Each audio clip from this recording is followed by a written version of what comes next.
Warning. This video contains graphic content. Viewers' discretion is advised. Hi guys, and many thanks for joining. Today I want to talk to you about Gabrielle Fernandez, an 80-year-old boy, a really sweet boy who was born in Palmdale, California on the 20th of February 2005. His dad, Arnold Contreras, and mom, Pearl Fernandez. Now, after Gabrielle is born, his mom doesn't want him. So only at 3 days old, she leaves him in the hospital he was born in. And this is the first and most important thing you need to pay attention to, because a caring mom doesn't abandon her newborn child and then claims him back 7 years later. And we will find out more about this later on in the video. I mean, seriously, it is beyond me to comprehend how you can carry for 9 months a baby and then just abandon him. What kind of person are you to do that? This in itself, in this case, it's an alarm bell. After Pearl leaves him, Gabrielle is taken into the care of his uncle, Michael Lemos Carranza, and his partner, David Martinez. Now, these two men, they help raise Gabrielle for a couple of years. However, Gabrielle's grandparents, Pearl's parents, are not very happy with with Michael's relationship, and put simply, they are not happy that Michael has a relationship with another man, so they take Gabrielle from them. Can you imagine how this poor little boy is feeling at this point? He's in the loving care of his uncle, and then suddenly he has to go live somewhere else. Now, I can say that this boy, he has a tough life from the beginning. Now, there are split opinions out there about Pearl's parents. Some say they only took Gabrielle into their care for the child support money, because obviously, being Pearl's parents, the apple doesn't fall far from the tree, right? Pearl also states at one point that she was beaten and abused as a child by her parents, and her mother never showed her any love. At this point, Pearl Fernandez lives with her boyfriend, Isauro Aguirre.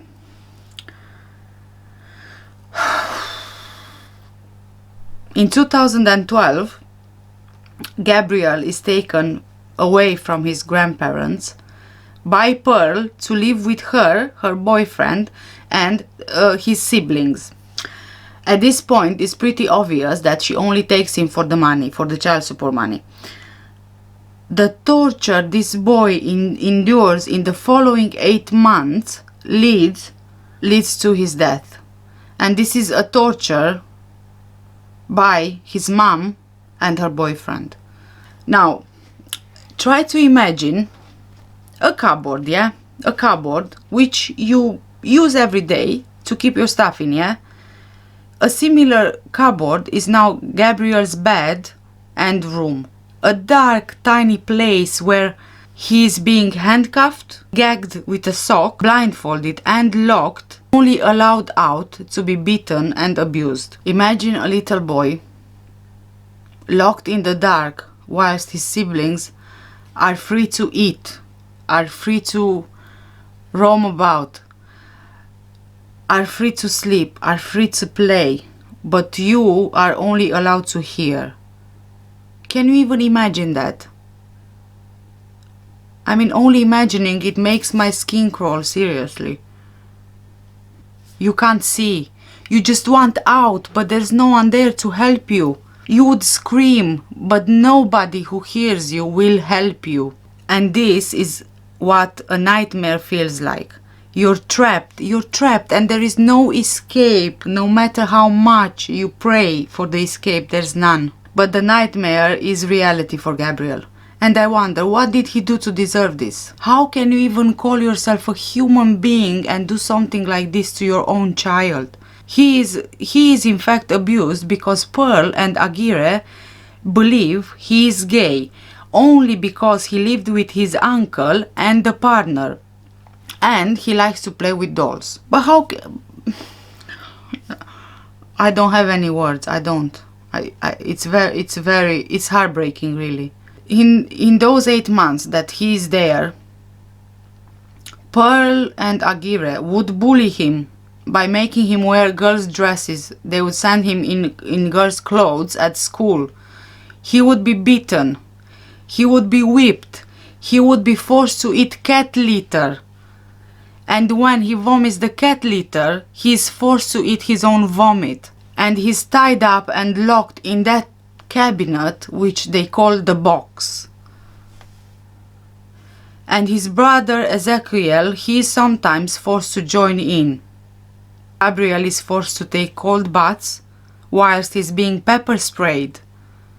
And his teeth are knocked out with a baseball bat. And these are all the items of torture that both Pearl and Aguirre are using.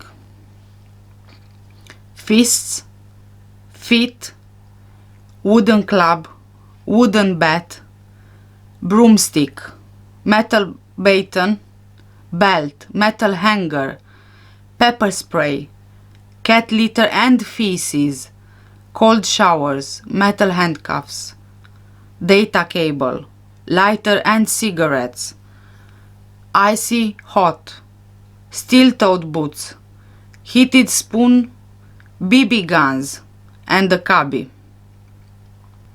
Gabriel begs for help more than 8 times, but there is no one there to save him, and there is no one there to help him. The abuse continues, and he still goes to school. All he wants is for his mom to love him.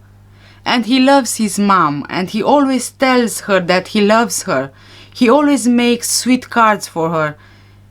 Maybe, deep down, he believes that if he says it enough times, she will stop and love him back. In the months before being beaten to death, Gabriel asks his school teacher, Jennifer Garcia, some heartbreaking questions. He asks her if it's normal to bleed after being hit with the metal part of a belt. This poor little boy, he doesn't even know what's normal anymore. And he's also asking, is it normal for your mom to hit you with a belt? These are 2 of the questions Gabrielle asks his teacher at school before she raises the alarm.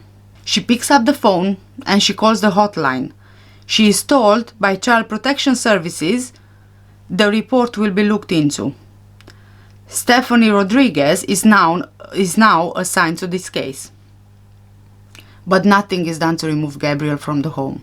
One day he walks into school with chunks of hair cut out in a random pattern at the top of his head. And under each patch he would have a bloody wound starting to heal. Can you imagine that? As if someone would be pulling chunks of his hair and he's left with wounds, and these are starting to heal. At this point, his teacher, Jennifer, she notices a lump on his lip, on his lower lip, and she asks him what happened.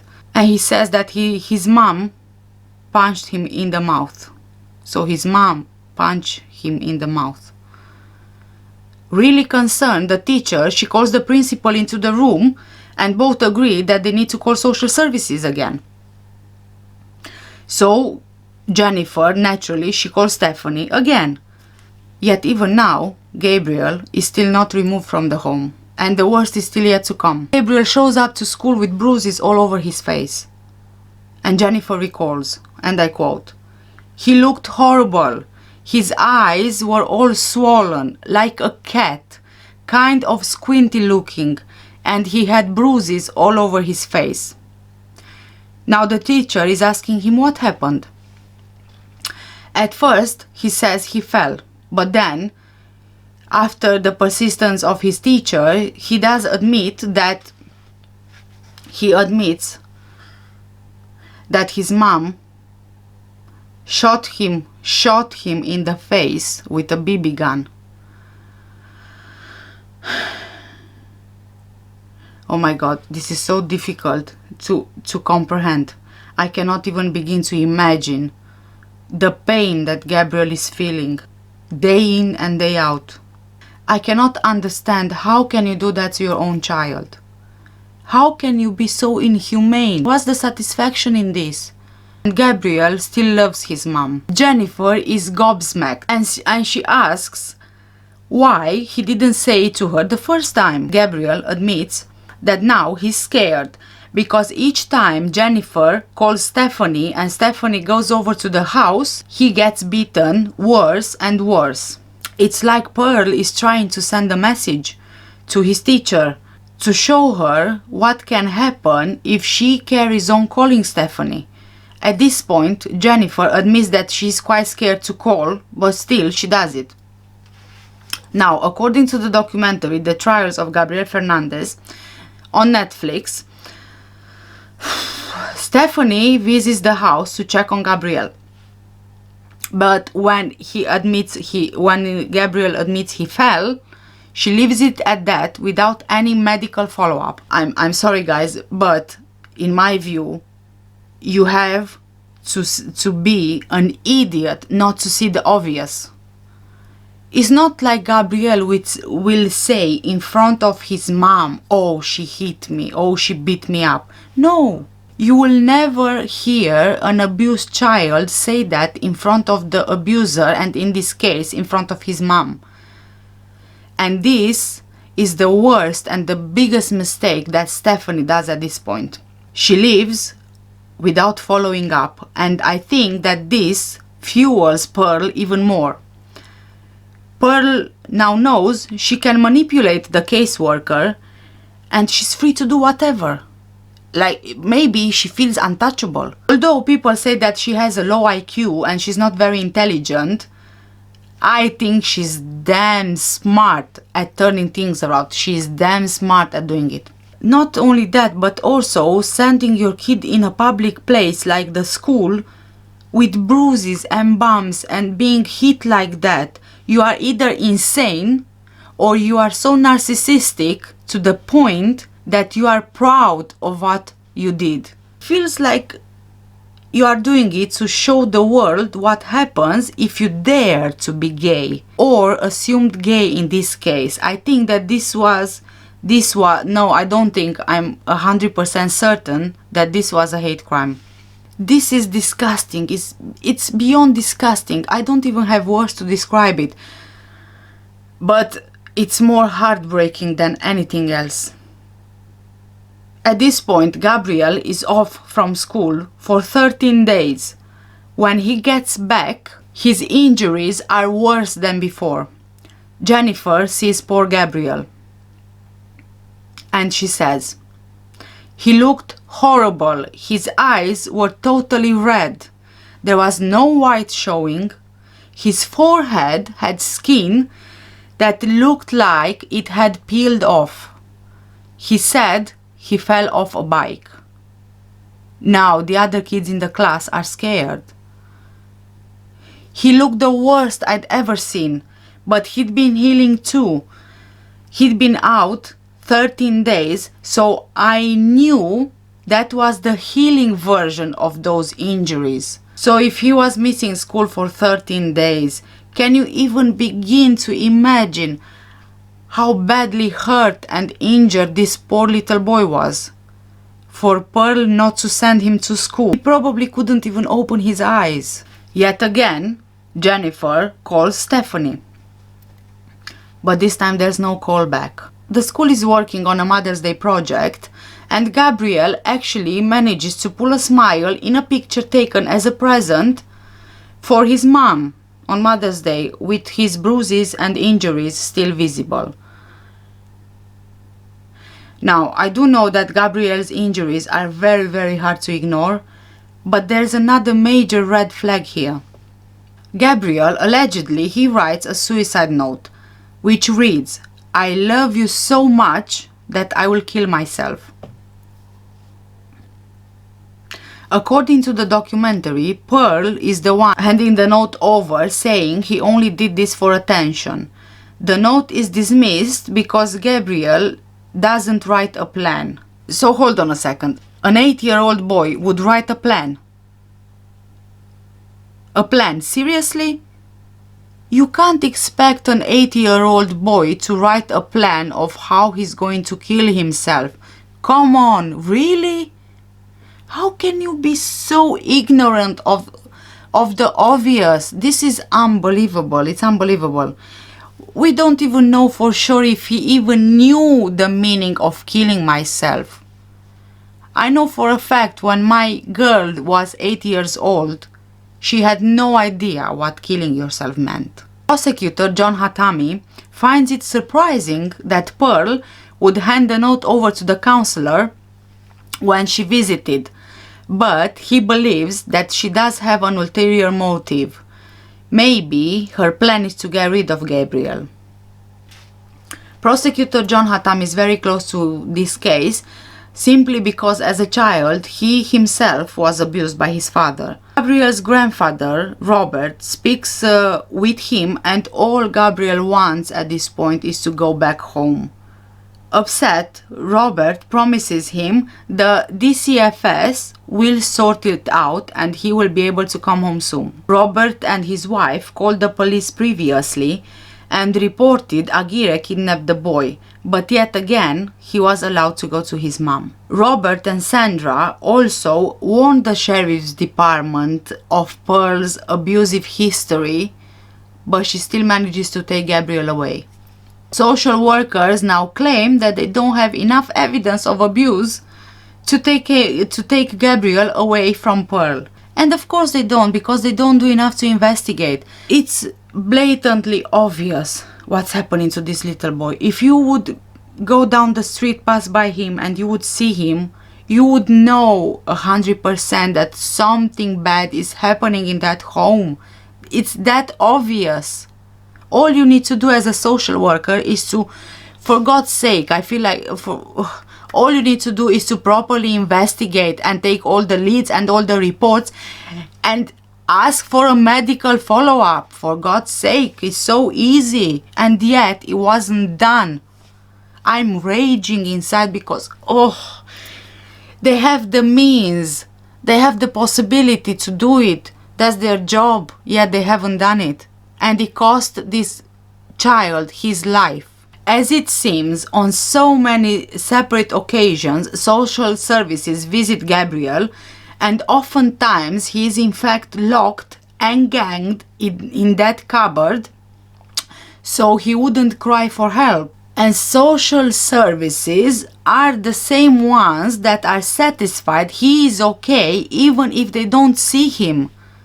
They just take Pearl's word for it. This is disgraceful. From the same institution where you expect your child to be protected. From the same institution that is meant to deal with child abuse. And how are they dealing with this case? They allow Gabrielle to die a horrible death.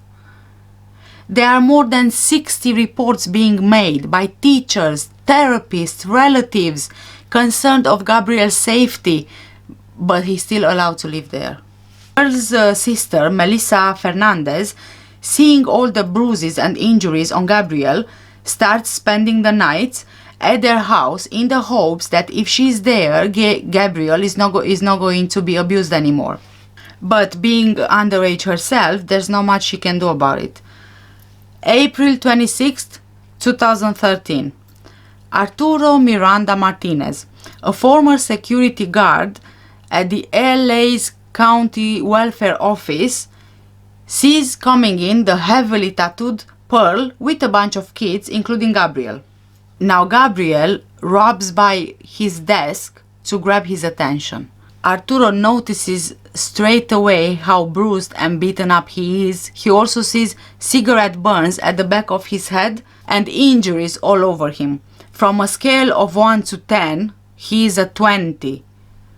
At this point, without his mom noticing, Gabrielle holds up his arm with the other hand and looks at Arturo with the corner of his eye. Arturo is like, oh my god, this screams abuse. Even now, Gabrielle doesn't give up, in silently screaming for help. He doesn't give up. Arturo goes straight away to Marisela Corona, the same clerk that Pearl just spoke to before they left. He is asking her if she noticed everything that was going on. She did, and she would contact her supervisor, but at this point her supervisor is telling her not to get involved. Arturo, seeing this, he is calling his own supervisor, and his supervisor is saying the same thing, not to get involved. Eventually, at the risk of losing her job, Marisela gives Arturo the family's name and contact information and urges him to help where she can't. So you see, there are some more people who are trying to help Gabrielle, but their bosses don't allow them. Now you tell me, can you genuinely rely on a system like this? People who don't show empathy towards abused children, what are they?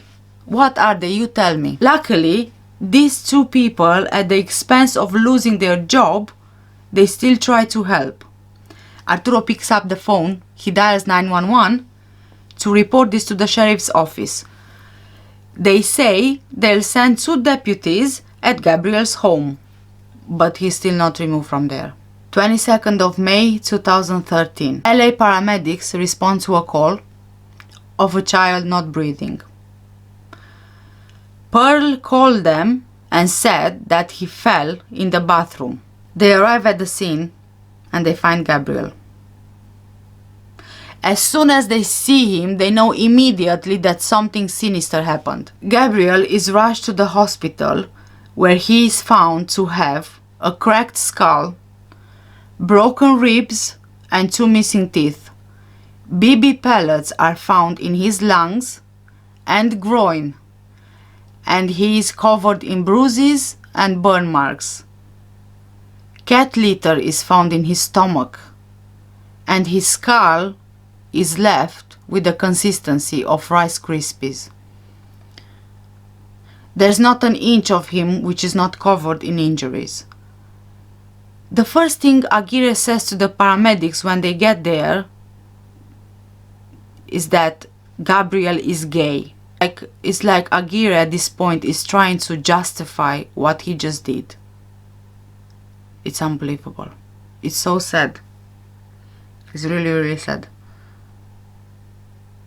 On the day of Gabrielle's death, Pearl drags the boy in the bedroom and Aguirre follows. The siblings say they hear screaming and shouting and crying from Gabrielle as Pearl and Aguirre keep kicking him and punching him.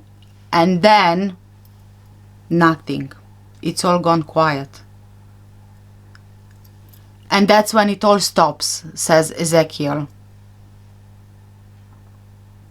Gabrielle is declared brain dead and tragically passes away 2 days later. Now you need to think about this. Gabrielle is just 4 feet 1 inch tall and just 4 stones in weight, compared to the security guard Aguirre, who is a huge man. He's 6 feet 2 inches tall and 19 stones. Gabrielle doesn't stand a chance. Pearl Fernandez is sentenced to life in prison and Aguirre is sentenced to death. During the trial, prosecutor John Satami tells the jury, and I quote, "This wasn't about drugs. This wasn't about mental health issues. Aguirre did it because he didn't like him. He believed Gabrielle was gay, and to him that was a bad thing. He did it out of hatred for the little boy."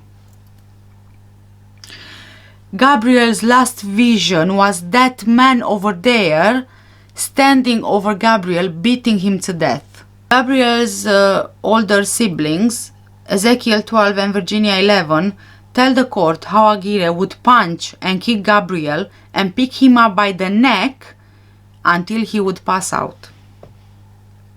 Ezekiel says that Gabrielle would be handcuffed and stuffed inside the box for hours on end with no food and no water.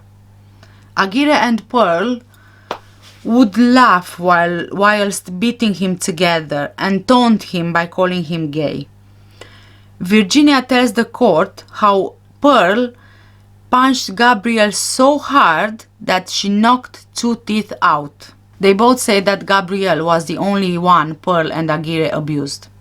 But if Ezekiel would try to get involved and help Gabrielle, his mom would beat him as well. Before reading out their sentences, Judge George G. Lomeli said, and I quote, "You want to say that the conduct was animalistic, but that would be wrong, because even animals know how to take care of their young, some to the extent that they would sacrifice their own lives in caring for their young." He continued, "I can only wish that in the middle of the night you wake up and you think of the injuries that you subjected on this poor young man, this poor 7-year-old, and that it tortures you." Believe me, this is the most heartbreaking case I've had to talk about. Now, whilst doing my research, I actually came across a comment from someone who spent time in jail with Pearl Fernandez. And this is what they say. I'll put it on the screen as well so you can see, but I'll also read it out loud. "She gets a lot of mail. Every day her name would be called multiple times, always something to do with the case or pictures of her son. She was one of my 8 bunkies in Sea Hall receiving a yard. She told us she was there for killing and setting on fire the man that had hurt her son. We didn't even know her son was dead. We knew she pled out to avoid being in 504. We would be walking to Chow and she would mention how she's happy she didn't get the death penalty. 504 is the creepiest building in the entire place. It had barbed wires all around, and when we are at yard and they walk the people on death row to medical, we had to turn around and face the fence and make no contact with them. Guess she liked the GP until some girls in B Hall knew she was there. They are from LA and knew about the case. Anyway, we all saw her get her face sliced up in Chow. The cops lost all control for a few minutes. It was complete chaos. I never saw her again after that. That was the first time I heard what she was really there for. Guess while in LA, Twin Towers, she met a weirdo named Abel and he writes her faithfully. They are engaged. He sends her pics of his kids and his dogs. By the way, she always cries out in her sleep. It all made sense to us later. I guess that when the judge wished them what he did, it sort of came true. And she's being tortured in her dreams. Thank you everyone so much for watching. And if you want to watch the documentary, it's called The Trials of Gabrielle Fernandez on Netflix. I will leave this in the description below as well. If you have an account on Netflix, you just need to search up the name and it will definitely come up. But I need to warn you, it's very upsetting and it's also graphic. Thank you, take care and stay safe. Bye bye.